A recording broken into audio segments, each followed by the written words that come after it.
Hello, नमस्कार, आदाब, सत श्री अकाल और अस्सलाम वालेकुम। मैं हूं मोहम्मद अहमद काज़मी, लेकर आया हूं आपका पसंदीदा कार्यक्रम आपके रूबरू। इस कार्यक्रम में हम आपको ख़बरों के पीछे की खबर और वो इन्फॉर्मेशन जो आपको दूसरे माध्यमों से नहीं मिलती, टेलीविज़न, अखबार आपको वो ख़बरें, वो सूचनाएं नहीं पहुंचाता, वो सब हम इस कार्यक्रम में पहुंचाने की कोशिश करते हैं और जानकार लोगों से आपकी मुलाकात कराते हैं, आपके रूबरू कराते हैं। अभी हाल ही में प्रशांत भूषण जी का जो मामला चल रहा है सुप्रीम कोर्ट में, वो सुप्रीम कोर्ट आखिरी लम्हे तक माफ़ी मांगने की बात वो उन्हें ऑप्शन देते हैं और प्रशांत भूषण ने माफ़ी मांगने से इनकार कर दिया है। आखिर वो ऐसा कौन सा मामला है जिसमें खुद सुप्रीम कोर्ट के लिए एक तरह से गले की हड्डी बन गया, या क्या सूरत हाल है, ये सब समझने के लिए मेरे साथ ख़ास मेहमान हैं रविंद्र कुमार जी, जो पेशे से वकील हैं और राष्ट्रीय मुक्ति मोर्चा के अध्यक्ष हैं। लंबे समय से समाज को बहुत नज़दीक से देखा है, पॉलिटिकल सिचुएशन भी बहुत अच्छे से जानते हैं और हालात को बहुत ही गंभीरता के साथ समझते हैं, देखते हैं, बताते हैं। रविंद्र कुमार जी, वेलकम है आपका मीडिया स्टार वर्ल्ड में। आप ये बताइए कि ये इंसाफ के मंदिर में आखिर क्या हो रहा है? क्या इंसाफ ना देने का डर है या इंसाफ मिले तब भी और ना मिले तब भी प्रशांत भूषण जी क्या अपने आप को जीता हुआ महसूस कर रहे हैं? आखिर क्या है इसकी गुत्थी, किस तरह से सुलझाई जाए, आप बताइए हमारे दर्शकों। बचपन में एक कहानी पढ़ते थे जब हम तीसरी क्लास में पढ़ते थे कि बंदर और बिल्ली की कहानी, कि किस तरह एक रोटी जो है दो बिल्लियों को मिलती है और बंदर आके कहता है कि मैं तुम्हारा न्याय करूँगा, और जब वो न्याय करने बैठता है तो वो रोटी को इस तरह चीरता है कि एक पल्ले में ज़्यादा रोटी हो जाती है, दूसरे में कम हो जाती है। तो जिसमें ज़्यादा होती है वो कहता है इसमें ज़्यादा रोटी है, वो उसकी रोटी कम करने के लिए उसे टुकड़ा निकालता है और खा लेता है। फिर उसके बाद वो जो है दूसरा पल्ला नीचे हो जाता है तो वो उसकी रोटी निकाल कर खा लेता है, और अंततः निकलता है कि रोटी जो है वो बंदर के पेट में पहुंच जाती है और बिल्लियों को कुछ नहीं मिलता। तो ये कहानी है कि दो बिल्लियों की लड़ाई में बंदर को रोटी का फ़ायदा होता है। जी जी। तो ये न्याय की एक हमारी संकल्पना है कि हम ये सोचते हैं कि जो न्याय की तराजू है, उसकी जो डंडी है, वो लगातार संतुलित रहनी चाहिए, वो ना इधर झुके ना इधर झुके। और यही एक प्रतीक है न्याय की देवी का, कि आप देखेंगे कि न्याय की देवी क्या है कि उसकी आंखों पर पट्टी बंधी है और उसके हाथ में एक तराजू है। इसका मतलब न्यायाधीश किसी व्यक्ति को नाम से, उसकी आवाज़ से, उसके चेहरे से नहीं जानता, बल्कि जो तथ्य रखे गए हैं उन दोनों को दो पन्नों पर वो करता है और पाता है कि वो उसे न्याय करना है। अब ये प्रशांत भूषण का मामला जो है वो एक ऐसा मामला बन गया है कि एक तरफ रिया के कहा जा रहा है कि भाई तू माफ़ी मांग ले, माफ़ी क्यों नहीं मांग लेता, हम तेरे को माफ़ करने के लिए तैयार हैं। यार ये ऐसी है जैसे मैं किसी को कहूँ कि भाई तू जो है अपना इस्तीफ़ा मुझे दे दे, मैं तेरी जो शर्तें हैं वो पहले लिख के देने के लिए तैयार हूँ कि तू ये रख ले। लेकिन प्रशांत भूषण कहता है कि भाई मैं जो है माफ़ी नहीं मांगता। तो अगर इस सारी बात को देखें तो ये भारत की सुप्रीम कोर्ट के बारे में एक बड़ी टिप्पणी है, और ख़ुद आप देखेंगे कि हिंदुस्तान के जो सबसे महत्वपूर्ण न्यायाधीश इस समय हैं अरुण मिश्रा जी, उन्होंने कल खुद अदालत में कहा कि इससे सुप्रीम कोर्ट की पूरी न्याय व्यवस्था जो है ध्वस्त हो जाएगी। और ध्वस्त होने का मतलब है कि पूरा जो हमारी इमारत, भव्य इमारत खड़ी की गई है, वो जो है खंडरों में तब्दील हो जाएगी। जी जी। तो इन सब बातों को देखकर आम आदमी सोचता है कि हो क्या रहा है जी। क्योंकि हम लोग पेशे से भी जुड़े हैं और जनता से भी जुड़े हैं, तो ये सवाल हर आदमी के जहन में आता है। और मैं आपको याद दिलाना चाहूँगा कि अरुण मिश्रा ही वो जज हैं जिनके खिलाफ 4 जज जो है सुप्रीम कोर्ट के, उन्होंने 2 साल पहले जनवरी में प्रेस कॉन्फ्रेंस की थी। आप देखेंगे उस समय जो है रंजन गोगोई उस प्रेस कॉन्फ्रेंस में थे, उसमें जज चमलेश्वरम थे, मदन लोकुर थे और कुरियन जोसेफ थे। और चारों जजों ने तब के न्यायाधीश जो मिश्रा जी थे, दीपक मिश्रा, उन पर ये इल्ज़ाम लगाया था कि सुप्रीम कोर्ट में सब कुछ ठीक नहीं चल रहा और सारे जो महत्वपूर्ण केस हैं वो एक ऐसी बेंच को दिए जा रहे हैं, एक पर्टिकुलर जज को दिए जा रहे हैं जो फैसले करती है। और वो जज और कोई नहीं थे, अरुण मिश्रा थे। अरुण मिश्रा लगातार जो है कंट्रोवर्सी में रहे हैं। आपको मैं याद दिलाना चाहूँगा कि एक दीपक मिश्रा उस वक्त चीफ जस्टिस थे और ये 7वें नंबर के जज अरुण मिश्रा। तो अरुण मिश्रा भी उस आलोचना का शिकार थे। वजह वही थी। अच्छा, वजह वही। सारे इंपॉर्टेंट केस जो है इसी बेंच को क्यों सौंपे जा रहे हैं। और तब जो ये था कि भाई चीफ जस्टिस जो है वो जो चीज़ों को अलॉट करता है वो जो है वो जो प्रोसीजर है उस पे लोगों की एक वो थी, और फिर ये आया था कि मास्टर ऑफ रोस्टर कौन हो, उस चीज़ का फैसला भी दीपक मिश्रा ने जो है अरुण मिश्रा की बेंच को ही दिया था, और उन्होंने कहा था मास्टर ऑफ रोस्टर जो है चीफ जस्टिस है।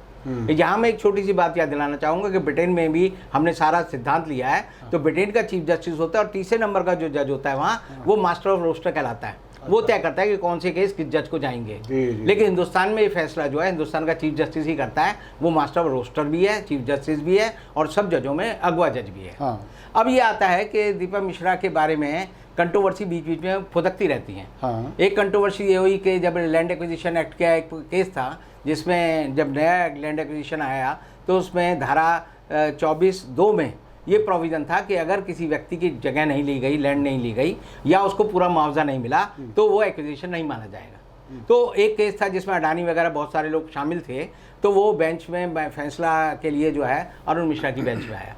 अरुण मिश्रा ने उस पर फैसला किया, उसकी अपील की गई।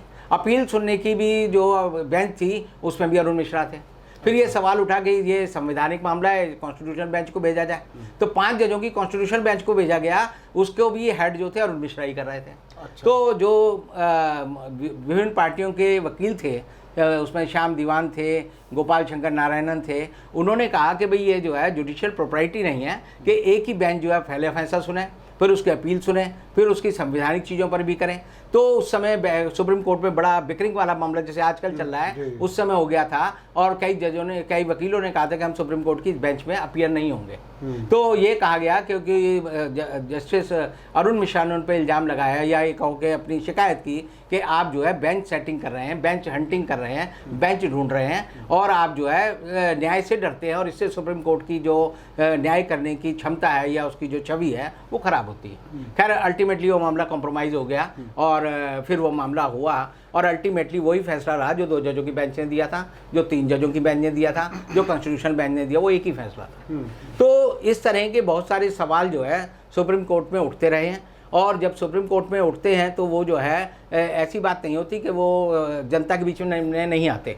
जनता उसकी कानाफूसी करती है, लेकिन वो डरती है डंडे से। जैसे कई बार होता है कि राजा का डंडा हो या पुलिस वाले का डंडा हो, तो लोग कहते हैं कि वो इशारे में बात करते हैं, सीधे नहीं कहते। जी। और इशारे में बात करने वाले व्यक्ति के बारे में जो है, अगर उसे पता होता है कि मेरे बारे में लोग क्या सोच रहे हैं, जैसे कि कल उन्होंने कोर्ट में कहा भी कि हम जज लोग जो है प्रेस कॉन्फ्रेंस नहीं कर सकते, लेकिन हमें पता है लोग हमारे बारे में क्या कहते हैं, हमारे परिवार को बुरा लगता है, हमारे परिवार को तो पता चलता है। तो इसका मतलब ये है कि हम जिस लोकतंत्र में रह रहे हैं, जिस सूचना तंत्र में रह रहे हैं, जो हमारा पूरा का पूरा आवा डावा है, वो सही दिशा में जा रहा है, और लोग जो है अपनी बात को कहने से चूकते नहीं। और प्रशांत भूषण का मामला इसलिए महत्वपूर्ण हो गया कि अगर आप देखें कि अगर इस बारे में कोई नोटिस नहीं आया होता या कंटेम्प्ट शुरू नहीं होती, तो कंटेम्प्ट के बाद जो है आप देखते कि सारी शांति थी, कोई किसी को कुछ नहीं कह रहा था। अचानक ही एक दिन जो है कोर्ट ने सुओ मोटो उसकी कॉग्निजेंस ली, अचानक ही बहुत तेज़ी आई, अचानक ही आया कि हम तेरे को वो देंगे। लेकिन जो जनता और लोग इकट्ठे हुए, लोगों ने जो लोकतंत्र की परंपरा है उसको ध्यान में रखा,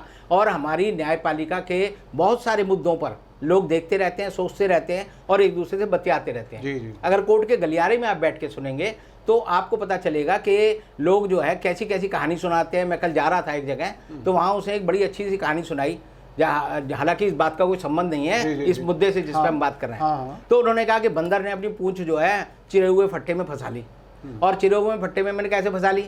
बोले वो कहानी नहीं सुनी बचपन में कि वो एक दो जो थे बड़ई जो है वो आरे से एक छतीर को चीर रहे थे, तो दोपहर हुई, उन्होंने कहा खाना खाने के टाइम हो गया है, हम जाके इसमें डांट ठोक देते हैं और थोड़ी देर बाद आके खाएंगे। तो बंदर एक उत्पाती होते हैं, बंदर का काम ही है ये, बंदर और बच्चा एक समान उत्पात करते हैं। तो उन्होंने जाकर जो है बंदर ने उसमें जो है जोर आजमाइश की और उसने उसकी डांट जो निकाल दी। अब डांट निकालने के बाद जो है वो उसकी पूंछ उसमें फंस गई, तो बंदर चिल्लाने लगा, सब लोग आए तो देखा ये। तो अब उस आदमी ने किस रेफरेंस में बात कही मैं अभी तक नहीं समझ पाया। हो सकता है कि जो देखने वाले हैं वो समझ पाएं, लेकिन मुझे लगता है कि बंदर और ये जो रूपक है ये बड़ा अजीब है हमारी न्याय व्यवस्था के बारे में, और ऐसा नहीं होना चाहिए। जी। अब सवाल ये आता है कि अदालत की अवमानना आप कैसे कर सकते हैं? सेक्शन 2 जो है अवमानना court of contempt of court act में जो कहता है वो ये कहता है बोलकर, लिखकर, इशारों से। तो इशारों से आप कैसे अवमानना करते हैं? इशारा तो एक ऐसी चीज़ है कि जिसका कोई एक तरह से कोई रिकॉर्ड नहीं होता। रिकॉर्ड नहीं होता। जी, जी। अब मैंने कोई इशारा कर दिया और सामने वाले ने उसे समझ लिया, तो ये तो दो दिलों की बात है। इश्क में इशारे होते हैं, और मोहब्बत उसकी में कहीं इशारे होते डेफिनेशन हैं, नहीं मिल सकती, और उसकी इस इशारे का डेफिनेशन नहीं meaning मिल क्या होता सकती। लेकिन जब मैं पढ़ता हूँ तो उसमें पता चलता है कि दुनिया का एक बहुत बड़ा विख्यात दार्शनिक हुआ है, उसका नाम है लुडविग विटिंगस्टाइन। उसने एक किताब लिखी है फिलॉसफी ऑफ इन्वेस्टिगेशन, और उसमें ऐसा एक बड़ी अजीब बात कही। उससे का भाषा का कोई मतलब नहीं होता, भाषा बोलने वाले की हरकत और उसकी क्या कार्रवाई है, कैसी उसकी वेशभूषा है, कैसे उसका इशारे हैं, उस पर डिपेंड करती है।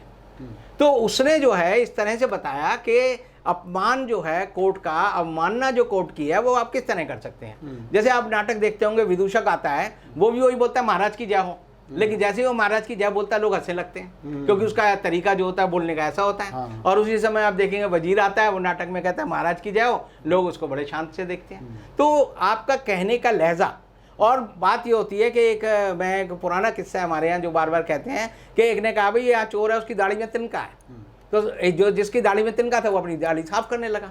तो इसीलिए कहावत बनी है कि चोर की दाढ़ी में तिनका है। जी, जी। यानी जिसको आप मैसेज कन्वे करना चाहते हैं उसको मैसेज पहुंच जाता है, और जब मैसेज पहुंच जाता है तो उसे लगता है कि मेरा अपमान हुआ है, और अपमान हुआ है तो वो उसे बता भी नहीं सकता।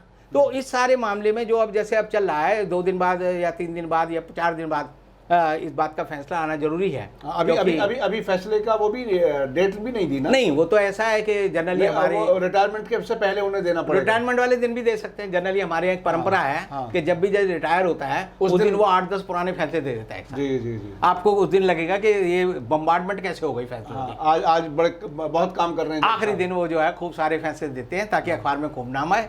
और लेकिन जो पूरी जो कहानी है, जो इस कहानी का लुबो लुभाव है कि प्रशांत भूषण ने जो कहा है, प्रशांत भूषण ने कहा कि हमारी न्यायपालिका में ये कमियां हैं, पिछले 4 न्यायाधीशों ने न्यायपालिका की गरिमा को नुकसान पहुंचाया है। तो अब सवाल ये है कि हर आदमी जानता है कि कौन कौन से केस हैं, आप ना भी लो नाम लो तब भी पता है कि 370 अनुच्छेद 370 हटाने पे सुप्रीम कोर्ट ने कहा कि हमारे पास समय नहीं है। हमने इस बारे में पहले भी चर्चा की। सीए पे लोगों ने कहा कि चर्चा करनी है, अदालत ने कहा भी कोई जल्दी नहीं है।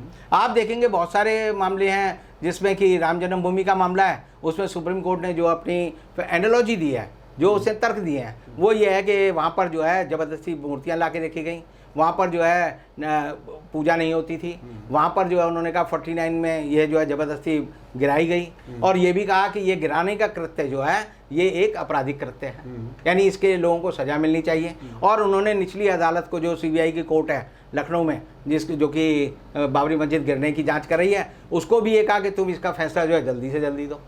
तो ये सारी चीज़ें करने के बाद सुप्रीम कोर्ट ने वो फैसला दे दिया कि जी ये जो है मंदिर बनना चाहिए। मंदिर क्यों बनना चाहिए? क्योंकि लोक भावना है।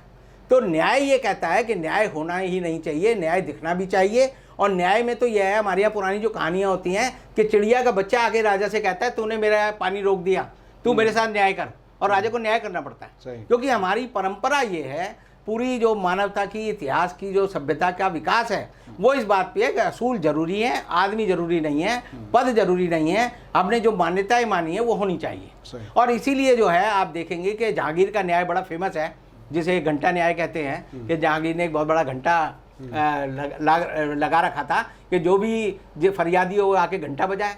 अब हमारे यहाँ अयोध्या में भी एक 2100 किलो का घंटा लगाया गया, वो भी शायद इसीलिए कि भगवान राम से आप जो है ये कहेंगे कि भगवान राम हमें न्याय दो। तो उस घंटे की फेमस ये जो कहानी है वो ये आती है कि एक धोबन ने कहा कि महाराज आपकी पत्नी ने जो है एक तीर चलाया और मेरा धोबी जो है कपड़े धो रहा था, उसको तीर लगा और मर गया। तो जहांगीर ने कहा न्याय तो जरूर करना पड़ेगा। तो उसने कहा भाई न्याय ये है कि इसने तेरे पति को मारा है तो तू भी इसके पति की जान ले सकती है, और उसने उसको हाथ में छुरा दिया और कहा तू उसके पति की जान ले ले।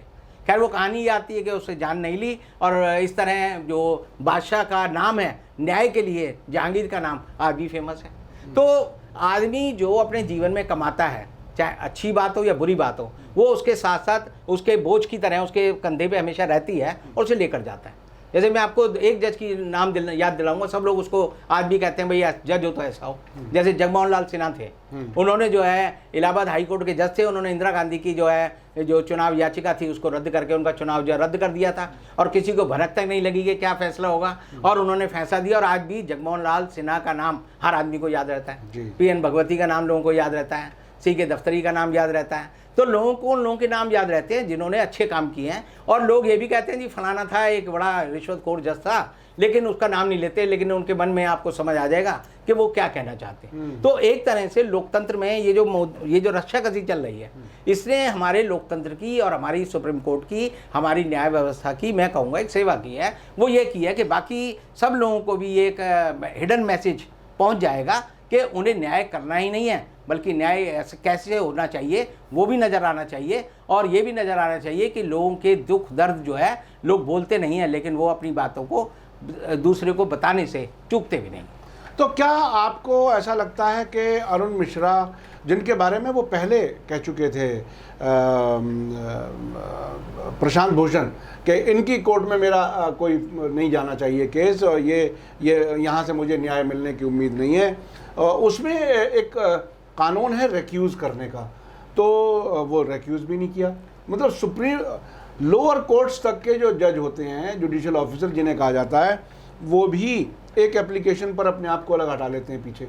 सुप्रीम कोर्ट में इस हद तक ये हुआ, इसे आप कैसे देखते हैं? क्या मतलब जहां एक तरफ सिर्फ 2 ट्वीट पर, जिसके बारे में बहुत लोग कहते हैं कि कोई उसमें गलत बात नहीं थी, उस पर सुओ मोटो लेकर के एकदम फांसी पे चढ़ाने की बात, और दूसरी तरफ वही जज रिक्यूज़ नहीं होता ये कहने के बावजूद भी कि मेरा केस आप मत सुनो। जो बात मैंने अभी कही कि 5 जजों की जब संवैधानिक पीठ थी जो वो लैंड एक्विजिशन एक्ट का केस सुन रहे थे, उसमें भी उन्होंने ये कहा था कि आप रिक्यूज़ करिए। आपने 2 जजों के भी सुना, 3 जजों के भी सुना, 5 जज में भी आप सुन रहे हैं, तो उन्होंने कहा ये जो जुडिशियल प्रोप्राइटर की बात नहीं है। और तब भी जो है हमारे विद्वान जो अरुण मिश्रा जी हैं, उन्होंने कहा कि नहीं, मैं इस केस को सुनूंगा, मैं रिक्यूज़ नहीं होऊंगा, क्योंकि आप जो है बेंच हंटिंग की बात कर रहे हैं, अपने पसंद की बेंच ढूंढ रहे हैं। अब आप याद करें, अगर थोड़े दिन पहले तो 22 फरवरी 2020 को एक कॉन्फ्रेंस हुई थी दिल्ली में, जिसमें मोदी जी भी शामिल थे और हिंदुस्तान की चीफ जस्टिस और हिंदुस्तान के ये अरुण मिश्रा जी भी थे और भी जज थे। तो उस बेंच उसमें उन्होंने जो है मोदी जी की अति भाव विभोर होकर प्रशंसा की थी। ये कहा कि मोदी जो है विजनरी है, और मोदी जी जो है जो सोचते हैं उनका जो काम करने का तरीका है वो काबिले तारीफ़ है। वो ऐसा है कि उससे जो है लोगों को प्रेरणा मिलती है। और जो मोदी जी आजकल जो नारा देते हैं ग्लोबल और वोकल का, वो जो है फ्रेज जो है वो अरुण मिश्रा जी ने कही थी। उन्होंने कहा था मोदी जी ग्लोबली सोचते हैं, लेकिन वो लोकल स्तर पर जो है लोगों की भलाई करते हैं। तो लोकल वोकल ये सब जो है नारे जो है, तो ये सारे काम अरुण मिश्रा जी नहीं किए हैं। नहीं, अरुण मिश्रा जी ने जब ये भाषण दिया तो हिंदुस्तान की सुप्रीम कोर्ट की वकीलों की जो सबसे बड़ी संस्था है, सुप्रीम कोर्ट की बार एसोसिएशन, उसने इस बात पे अपना जो है विरोध जाहिर किया, रेजोल्यूशन पास किया और सारे जजों के पास भेजा कि इस तरह का वक्तव्य एक जो सिटिंग जज है उसको ही नहीं देना चाहिए, क्योंकि ये देने से मैसेज जाता है कि लोग जैसे समझते हैं कि सरकार के खिलाफ और अगर आप अदालत में जाएंगे तो आपको कोई न्याय नहीं मिलेगा। तो ये जो एक थिन लाइन है वो अलग होनी चाहिए। अदालत तो वो होती है जो कि अगर कोई आदमी गलत काम करे तो उसका जो कान है वो मरोड़ने की ताकत उसके पास होनी चाहिए। मैं आपको याद दिलाना चाहूँगा कि हिंदुस्तान की यही सुप्रीम कोर्ट है जिसमें कि वीवी गिरी जो थे वो हिंदुस्तान के राष्ट्रपति थे, लेकिन वो इलेक्शन पिटीशन में खुद पेश हुए और उन्होंने पेश होके जो है अपने कोर्ट के सामने अपने को सरेंडर किया और वो मुकदमा चला। तो अदालत की जो तौहीन है वो इस बात से नहीं होती कि किसी ने उसके बारे में गलत राय रखी है। अगर वो राय सही है तो जैसे मैंने अभी आपको कहा, लुडविग वेटिंगन ने कहा था कि जो भाषा है वो इतनी महत्वपूर्ण नहीं है, भाषा के साथ जो आपकी हरकत और जो आपकी भाव भंगिमा है, जो प्रणाली है वो बड़ी महत्वपूर्ण है। और अगर आप उसका ध्यान नहीं रखेंगे तो इसका मतलब ये है कि आप जो है अदालत और भाषा दोनों को खराब कर रहे हैं। तो इस सब का आगे ये जो मतलब जो पॉलिटिकल सिनेरियो है, जो जिसमें हम अक्सर बात करते हैं कि डेमोक्रेसी एक तरह से ख़तरे में है और ये कई बार महसूस किया जाता है, तो अब ये एक तरह से सुप्रीम कोर्ट एक क्लाइमैक्स पर है जहाँ के बाद नीचे उतरेगा ये, या ये फिर और बढ़ेगा, ये जो सरकार के इशारों पर जिस तरह से महसूस किया जाता है वो चीज़ बढ़ेगी, या इससे कोई सुप्रीम कोर्ट सबक लेगा कि ये चूँकि बहुत से इश्यूज़ में प्रशांत भूषण सरकार की आलोचना करते रहे हैं, ऐसा महसूस होता है कि प्रशांत भूषण को उन सारे कामों की एक तरह से सज़ा देने की या धमकी देने की कोशिश हो रही है। आपको क्या लगता है कि जब सुप्रीम कोर्ट खुद अपने आप को फंसा हुआ महसूस कर रही है तो इससे कोई सबक लिया जाएगा कोई सुधार आएगा या फिर ये इसी तरह से कहीं भी गले में घंटी इनके फंस सकती है? इस पूरे मामले को अगर हम देखें तो ये जो है एक संस्था और व्यक्ति के बीच की लड़ाई नहीं है, ये लोकतांत्रिक मूल्यों और न्यायिक मूल्यों के बीच की लड़ाई है। और ये है कि हमारे लोकतंत्र में जो सबसे महत्वपूर्ण इंस्टीट्यूशन है वो है सुप्रीम कोर्ट। और सुप्रीम कोर्ट ने अतीत में भी ऐसे फैसले हिंदुस्तान की तस्वीर कैसे बने ये उन्होंने तय किया। मैं आपको याद दिलाना चाहूँगा कि मूलभूत अधिकार में आता था कि संपत्ति का अधिकार, कि आपकी संपत्ति का अधिकार आपका मूलभूत अधिकार है। तो एक ज़माने में मिनर्वा मिल का केस आया, गोरखनाथ का केस आया, जिसमें कि उन्होंने कहा नहीं जी आदमी का संपत्ति का अधिकार बड़ा है, और बैंक नेशनलाइजेशन के टाइम भी आया। फिर केशवानंद भारती का केस आया, और केशवानंद भारती के केस में सुप्रीम कोर्ट ने कहा कि जो संविधान के मूल्य हैं, जो उसके बेसिक फ्रेमवर्क है, जिसमें वो जिस ढांचे में वो खड़ा है, वो सर्वोपरि है। और उस सर्वोपरि को कहकर उसने जो है हमारे संविधान की एक पूरी की पूरी आने वाले समय की बिसात या रोड मैप बिठा दिया कि संविधान के बेसिक मूल्यों को आप नहीं बदल सकते। उसमें डेमोक्रेसी भी है, उसमें लोगों के मौलिक अधिकार भी हैं। और उसके बाद आप देखेंगे कि जब 1977 में उसके बाद इमरजेंसी लगी तो एडीएम जबलपुर का केस आया, जिसमें कि जबलपुर के केस में उन्होंने कहा कि आपके जीने का अधिकार जो है राज्य की मर्जी पर है, कि अगर पुलिस वाला आपको इमरजेंसी के दौरान, क्योंकि आपके जिंदा रहने का अधिकार आर्टिकल 21 का अधिकार जो है राष्ट्रपति ने निरस्त कर दिया है, तो आपका ये अधिकार नहीं है। और अभी भी ये बहस चल रही है सीए के टाइम में भी कि भाई क्या ये अधिकार मूलभूत हैं या नहीं है। तो ये बहस चलती रहती है, लेकिन अगर संस्था जो है उच्च दिशा में जाती है तो लोगों का विश्वास भी बढ़ता है, और हमारा ही नहीं पूरी दुनिया का विश्वास बढ़ता है। और हम देखते हैं कि भाई कहाँ पर कौन सा अच्छा काम हुआ। हम अगर दुनिया की क्रांतियों को याद रखते हैं कि जी फ्रांस में क्रांति हुई, या अमेरिका में बोस्टन टी पार्टी हुई, या डिक्लेरेशन ऑफ ह्यूमन राइट हुआ, या हिंदुस्तान आज़ाद हुआ, तो हमें खुशी मिलती है और हर आदमी को लगता है कि उसके जीने का कोई मकसद है। और इसीलिए मैं कहूँगा कि सुप्रीम कोर्ट का ये जो मामला है इस समय, इसका जो मैसेज है, ये एक मैसेज साफ है कि लोग आपको देख रहे हैं। ये मत सोचिए कि लोग आपकी निगाह में, आपकी निगाह आप पर निगाह नहीं रखे हुए। तो एक तरह से ये हमारे लोकतंत्र के लिए अच्छी बात है।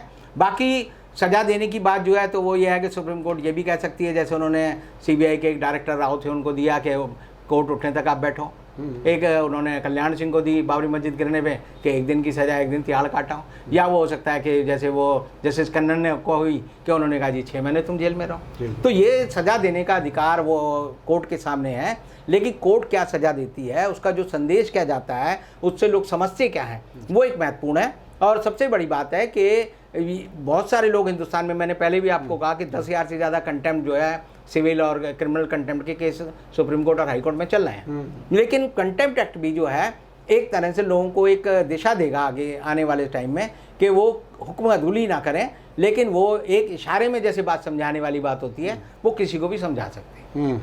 ये मेरा एक मानना है। जी जी जी, बहुत बहुत शुक्रिया रविंद्र कुमार जी, आपने कानूनी बारीकियां भी बताई और जो सियासी उसका पस मंज़र है ये भी समझाने की कोशिश की।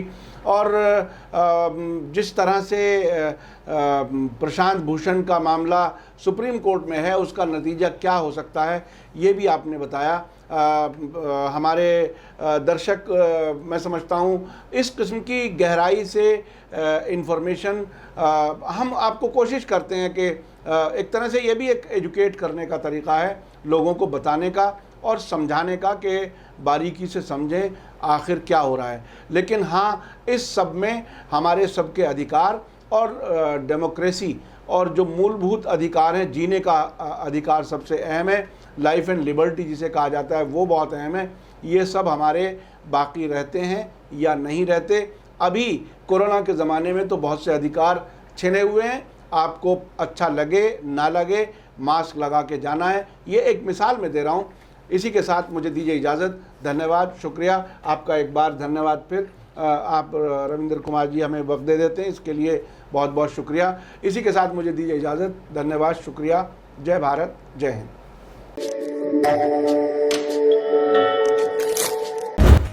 मीडिया स्टार वर्ल्ड के और वीडियो देखने के लिए हमारे चैनल को सब्सक्राइब करें और सीधे नोटिफिकेशन पाने के लिए बेल आइकन दबाएं। और अगर हमारी खबर सच्ची और अच्छी लगे तो अपने व्हाट्सएप, इंस्टाग्राम, फेसबुक और ट्विटर अकाउंट पर ज़रूर शेयर करें।